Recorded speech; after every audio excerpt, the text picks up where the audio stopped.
الحمد لله وكفى وسلام على عباده الذين اصطفى. قال الله تعالى في كلامه المجيد والفرقان الحميد: يحبهم ويحبونه.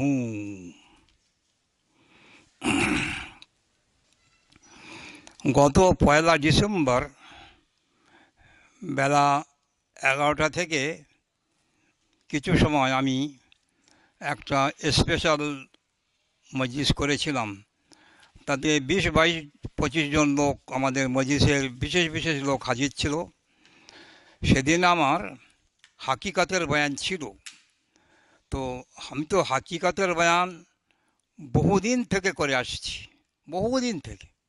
আমার সব বয়ানের ভিতরেই কিছু বয়ান হাকিকাতের বয়ান থাকে।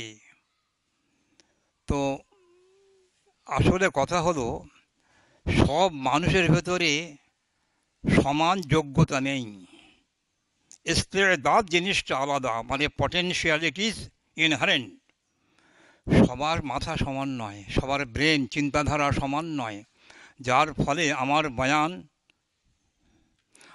বয়ান অনেকে শুনেছে, অনেকে পড়েছে। ওই দাওয়াতে ফাঁকে 13টা সংখ্যা বেরিয়েছে, কিন্তু সবাই সব কথা ধরতে পারেনি, ওই পড়েই চলে গেছে। তো আমি সেদিনে বললাম যে দেখো, আমি আজকে তোমাদের বিশেষ করে হাকিকাতের বয়ান এই করব যে একেবারে হাকিকাতের প্রাথমিক স্টেজ থেকে শুরু করব। হাকিকাতের এমন কিছু কথা আছে যেগুলো প্রাথমিক স্টেজ, সেইগুলো দিয়ে শুরু করব। তা সেইগুলো দিয়ে শুরু করে আমি বেশ কিছুক্ষণই বলেছিলাম। তারপরে বললাম যে এরপরে আমার বয়ান যত হতে থাকবে, ওই হাকিকাতের বয়ান যে হলো এরই উপর ভিত করে আরও বিস্তৃত হবে, এক্সপ্যানশন করব ইনশাআল্লাহ, এই কথা বলেছিলাম। তো কথা হচ্ছে, প্রথম একটি কথা, হাদিসে কুদসি। হাদিসে কুদসি কাকে বলে? যে মহান বিশ্বনবী বললেন যে আল্লাহ বলেন। এখন আল্লাহ বলেন মানে কি নিশ্চয়ই সেটা ওহী হয়, কোরআন। কিন্তু কোরআন নয়, ওহী নয়, এমনি আল্লাহ বলেন, উনি জানতে পারলেন আল্লাহর তরফ থেকে, যেমন ইলহাম হয়, সেই তাকে বলে হাদিসে কুদসি। তো মহান বিষ্ণুই বলেন যে আল্লাহ বলছেন বা আল্লাহ বলেছেন, কুনতু কানজাম মাকফিয়ান ফা আরাদতু অফি রেওয়ায়াতিন ফা আহবাবতু আন উরাফা। আমি একটা গুপ্তধন ছিলাম, আমার কোনো প্রকাশ ছিল না। আল্লাহ নিজে বলছেন, আমি একটা ঠিক যেন গুপ্তধন সদৃশ ছিলাম, তার কোনো প্রকাশ ছিল না, ম্যানিফেস্টেশন ছিল না। তো আমি ইচ্ছা করলাম তারপরে নিজেকে ব্যক্ত করব, নিজেকে প্রকাশ করব। তো তখন তিনি কিভাবে করলেন? নিজেই একটা নূরে বিকশিত হলো। নূর, একটা নূরে নিজে বিকশিত হলো। এমন নয় যেমন আলেম মাওলানা মুফতিরা কি বলছে, তারা বলছে আল্লাহর সঙ্গে আর সৃষ্টি তথা মানুষের সঙ্গে সম্পর্ক হলো মিস্ত্রি আর চেয়ার টেবিল ফার্নিচার। মিস্ত্রি আলাদা আর চেয়ার টেবিল ফার্নিচার আলাদা। মিস্ত্রি মরে গেল, এগুলো রয়ে গেল। এগুলো হলো আলেম মুফতি মৌলানাদের কথা। আর এর বিরুদ্ধে বললেই ওরা বলবে মুশরিক হয়ে গেছে, কাফের হয়ে গেছে, জিন্দিক হয়ে গেছে, অনেক কিছু বলে ওরা। সেই জন্যে কোনো আল্লাহর অলিকে মুফতিরা কাফের ফতোয়া দিতে ছাড়েননি। দুনিয়ার হাজার আউলিয়া সবাই তারা খেতাব পেয়েছেন, কাফের, জিন্দিক, মুশরিক, অনেক খেতাব পেয়েছেন। কিন্তু আসল কথা, তারা যে কথা বলছেন, আমি বলতে চাই, মুফতিরা যে কথা বলছেন, এর পিছনে কোনো দলিল নেই। এর মিস্ত্রি আর ওই ফার্নিচার যেমন, এর কোনো দলিল নেই, শুধু এ করে বলছে ওটা বললে শিরক করা হবে, তাহলে যেই আল্লাহ সেই বান্দা হয়ে যাচ্ছে। ওরা শুধু এই কথাই বলছে, কিন্তু আমরা তো কোরআন হাদিস থেকে প্রচুর দলিল প্রমাণ পেশ করছি। যেমন সর্বপ্রথম দলিল প্রমাণটা কি শোনো। মুশরিকরা মহান বিষ্ণুকে খালি বলতো, প্রায়ই বলতো, তুমি যে খালি আল্লাহ আল্লাহ করো, তোমার আল্লাহকে মানতে হবে, তোমার আল্লাহকে মানতে হবে, তো তোমার আল্লাহ কেমন বলো। তারা এই কথা বলতো, তোমার আল্লাহ কেমন বলো তো। তখন আল্লাহ তরফ থেকে ওহি এলো, কুল, কুল মানে কি বলো, অর্থাৎ ঘোষণা করো, বলে দাও, ঘোষণা করে দাও, ওদের বলে দাও, কি বলো, হু আল্লাহু আহাদ, তিনি আহাদ, সেই আল্লাহ আহাদ। তোমরা যে বলছো আল্লাহ কেমন কেমন, সেই আল্লাহ আহাদ। আহাদ মানে কি, অদ্বৈত। বাংলা ভালো করে জেনে রাখো, আহাদ মানে অদ্বৈত। অদ্বৈত মানে কি, আহাদ মানে অদ্বৈত, আর ওয়াহেদ মানে এক।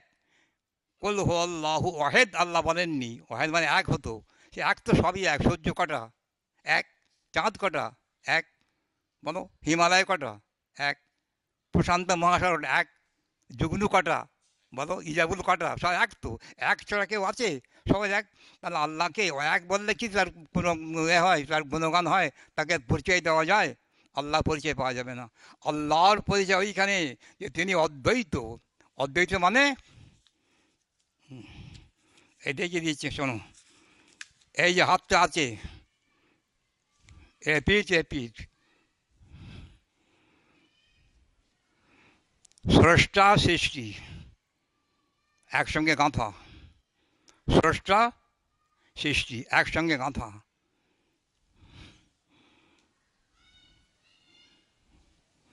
এই জগনু জানে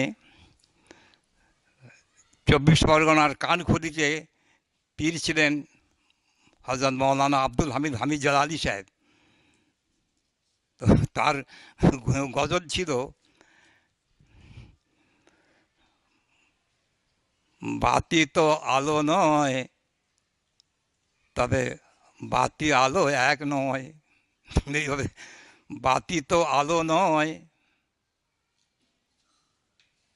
কিন্তু বাতি আলো এক নয়, উনি এইভাবে বলতেন।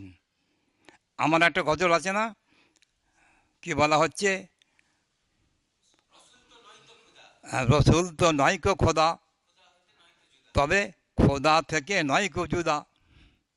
এবারে বোঝো, রসুল তো নয়কো খোদা, সবাই জানে। মুফতিরা বলছে, আমরা খুব বুঝে নিলাম, ভালোভাবে বুঝে নিলাম। একজন মুফতি সাহেব বলেছেন, আমি ভালোই বুঝেছি তো, যে রসুল তো নয়কো খোদা, কিন্তু তবে নবী, তবে রসুল নবী খোদা থেকে নয়কো জুদা। এটা কেমন করে হয়, ওটা কেমন করে ঘরে বসে বুঝতে পারবে না। ওর জন্য তোমাকে নম্র হতে হবে, মনকে পরিষ্কার করতে হবে, হিংসা দূর করতে হবে, অহংকার দূর করতে হবে, দূর করে মন পরিষ্কার করে বিশুদ্ধ নিয়ত নিয়ে এই দরবারে বসতে হবে। তার সোজা কথা, তবে সেই রত্ন পাবে।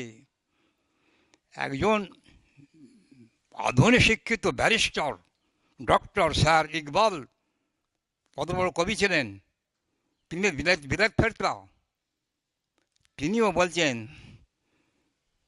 তিনি বলছেন, ভালো চিন্তা করতে হবে। तमन्ना दर्द दिल की हो तो कर, हाँ, तो हाँ, तमन्ना दर्द दिल की हो तो कर खिदमत फ़कीरों की। तमन्ना दर्द दिल की हो, इश्क इलाही पैदा करते चाओ दिलेर मध्य, अल्लाहर आशिक होते चाओ, तो कर खिदमत फ़कीरों की। ये नहीं मिलता ये गौहर बादशाहों के खजीनों में। এই রত্ন বাদশার দরবারে পাওয়া যাবে না। উচ্চশিক্ষিত barrister doctor sir, PhD London, তিনি কি কথা বলছেন, যে ফকির লোকের খেদমত করো, অহংকার চূর্ণ করতে হবে, ভেতরে হিংসা রাখলে হবে না, মনকে সংকীর্ণ রাখলে হবে না। তাহলে এই রত্ন, এই ধন, এ বাদশার দরবারে কোথাও তুমি পারবে না। বাদশার যে দরবারে, অর্থাৎ বাদশার খাজানা, সেখানে তার যে গুপ্ত ধনের যে আছে, ট্রেজারি, সেখানে এই রত্ন পাবে না। এই রত্ন পাওয়ার জন্য রিপু জয়ী হতে হবে। রিপুকে জয় করো, অহংকার দূর করো, হিংসা দূর করো, মনকে সরল করো, করে এই মজলিসে এসে বসো। শুধু এই মজলিসে কেন, এই ধরনের যত মজলিস পৃথিবীতে হচ্ছে, তাম পৃথিবীতে এই ধরনের মজলিস যত হচ্ছে, সেই সব যে কোনো মজলিসে গিয়ে বসো, তবে পাবে। এটা আমি বলবো না যে শুধু লালনপাড়ার মজলিসে বসলেই হবে, তা নয়। এই ধরনের মজলিস যত আছে, যেখানে আল্লাহর আশেকরা আল্লাহর পরিচয় দিচ্ছেন, মারিফাতের বয়ান দিচ্ছেন, লোককে নসিহত দিচ্ছেন, সেই ধরনের জায়গায় বসতে হবে। মক্কা শরীফে আছে মাদ্রাসা সাওদাতিয়া, তুমি দেখেছো? দেখোনি? মক্কা শরীফে আছে মাদ্রাসা সাওদাতিয়া। ওটা তৈরি করেছিলেন আমাদের ভারতের আলেম মৌলানা রহমতুল্লাহ। মৌলানা রহমতুল্লাহ সাহেব উনি মক্কা শরীফে মাদ্রাসা সাওদাতিয়া তৈরি করেছেন। তো শাইখুল হাদিস হযরত মৌলানা জাকারিয়া সাহেব কোথা শুরু, যখন উনি যেতেন ওখানে, উনি সেই মাদ্রাসা সাওদাতিয়াতেই বসতেন। কারণ সেখানে বসলে কেউ কিছু বলবে না, অন্য জায়গায় বসলে সরিয়ে দেবে না, এখানে ওরা চলবে না, সব বলবে এখানে পিড়িমুড়ি চলবে না। বিভিন্ন মজহাব আছে তো, সব বিভিন্ন মজহাবের লোক আছে। ওই জন্য উনি যখন যেতেন ওই মাদ্রাসা সাওদাতিয়ায় বসতেন। আমাদের ভারতের যে আলেম তৈরি করেছে মাদ্রাসা, এইখানেই বসতেন। তো কথা হচ্ছে, রত্ন হাসিল করতে গেলে এই ধরনের মজলিসে এসে বসতে হবে। সবচেয়ে বড় কথা হলো রিপু জয়ী হও। একটা কথা মনে রাখতে হবে, একটা কথা সব মনে রাখবে, চিন্তা করবে যে রিপু জয়ী হতে হবে। সমস্ত ধর্মের মূল কথা, সার কথা, এসেন্স অফ এভরি রিলিজন কি? রিপু জয়ী হও। বাস। গৌতম বুদ্ধও বলেছিলেন। পারস্যিক ধর্মে, এই ধর্মের তোমার যিনি প্রবর্তক জোরস্টর সাহেব, উনিও বলে গেছেন সমস্ত ধর্মের মূল কথা। হযরত জিসাস ক্রাইস্টে, ঈসা নবী, তাঁর ধর্মের মূল কথা। সব ধর্মের মূল কথা হলো রিপু জয়ী হও। রিপু জয়ী যে হবে তাকে কি বলবো? মানুষ। কিয়ামতের দিনে আল্লাহ তাআলা এ কথা বলবেন না যে পীর সাহেব, মৌলানা সাহেব, মুফতি সাহেব, হাজি সাহেব বলে ডাকবেন না। কাকে ডাকবেন? মানুষ।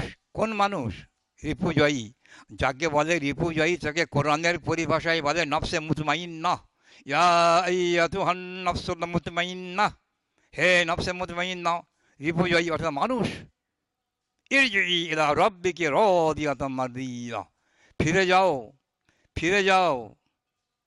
যাও বলেননি, এখানে কত বড় রহস্য আছে মুফতিরা পারবে বলতে। এখানে কত রহস্য আছে, বলেননি যে গাও, গো। এখানে কি বলে? ইরজিই মানে কি? রিটার্ন করো, ফিরে যাও, অর্থাৎ যেখান থেকে এসেছো সেখানে চলে যাও। কোথেকে এসেছো? এলা রব্বিকি রাদিয়াতাম মারদিয়া, তোমার রবের কাছে ফিরে যাও, তোমার প্রতিপালকের কাছে ফিরে যাও। যেখান থেকে সেখানে ফিরে যাও প্রসন্ন হয়ে তার প্রতি, এবং তিনিও তোমার প্রতি প্রসন্ন হয়েছেন, এমনই অবস্থায় তুমি তার কাছে ফিরে যাও। ইরজিই ইলা রব্বিকি রাদিয়াতাম মারদিয়া ফাদখুলি ইবাদি, এবং আল্লাহ বলেন যে আমার সত্যিকারের বান্দার অন্তর্ভুক্ত হয়ে যাও। ওয়াদখুলি জান্নাতি, এবং আমার জান্নাতে অর্থাৎ বেহেশতে প্রবেশ করো। তাহলে রিপুজয়ী মানুষকে আল্লাহ ডাকছেন। রিপুজয়ী তাকে বলে মানব, আদর্শ মানব, সত্যিকার মানব। সেটা হওয়ার জন্যই এত সাধনা, এত সাধনা, এত পরিশ্রম, এত তোমার এই অর্থ ব্যয়, যা কিছু সমস্ত ওই রিপুজয়ী হওয়ার জন্য।